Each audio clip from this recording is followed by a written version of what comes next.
So there might be more ways of embracing this new understanding of what it looks like to be a religious human than what the surveys are showing, what the National Study of Youth and Religion showed, or even what some of the Springtide research shows. So anyway, if we are drawing, here, I don't know what that does. Okay. So here's a question. If the ship has already fallen apart, it kind of feels like we're a little late on the game, right? The horse is out of the barn. What are we supposed to do? How do we stop this? What is our job in this?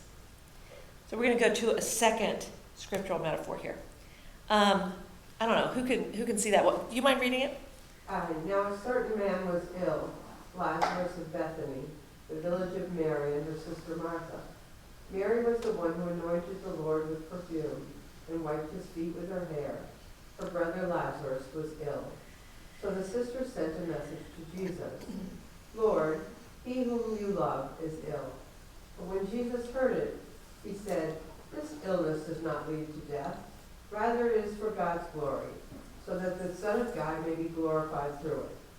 Accordingly, though Jesus loved Martha and her sister and Lazarus, after having heard that Lazarus was ill, he stayed 2 days longer in the place where he was. Okay, so the first thing we know is that it looks likely that, Lazarus is clearly gravely ill, right? And Jesus chooses to just wait it out, right? And so the second thing that happens is, Peter, you want to continue? Jesus wept, so the Jews said, see how we loved him? So by the time Jesus gets there, Lazarus is not only dead, but he's buried. He's in the tomb, right? He's been there for 3 or 4 days. And so to the point where, it worries people about the smell. And so the ship has broken apart. The damage is done. So what is our role now in that case? And Peter, go ahead and continue the passage. Jesus cried with a loud voice, Lazarus, come out. The dead man came out, his hands and feet bound in strips of cloth, and his face wrapped in a cloth. Right, so first people are looking on going, oh, this is this beautiful, tender scene, how he loved this guy, they're all caught up in the grief of it. And then Jesus goes crazy. Hey, Lazarus, out of there. And so, what is beyond their capacity to imagine is what God does. God is the innovator here. God is doing the new thing. Not the people standing around. The people standing around are offering all sorts of, sympathy, but God is the one providing new life. That's important for us as we talk about this innovation conversation. Very little of what we ever do is going to be new. Only God really can do the new thing.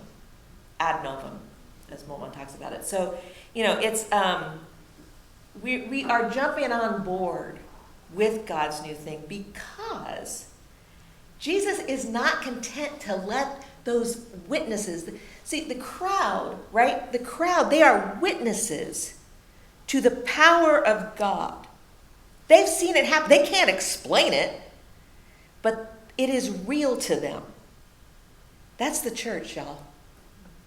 We can't explain what God is doing, but we have become convinced in some ways it is real. Not everybody in the pews would say that, but most of us who are leaders would say that, right?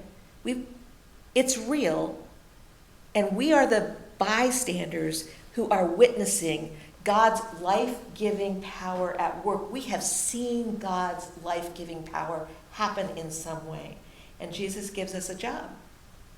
And so, Peter, go ahead and finish it up. Jesus said to them, unbind him and let him go. So that's the church's job. God does the innovation, we mop up, right? God does the innovation, calls people to new life, calls young people to this new life that God has promised them. And our job is to unbind them as they stumble their way towards it. Because there are still things that are holding them back. So God is the innovator, the author of new life, but God gives us this role to play, to unbind the youth that Christ has called out of their tombs.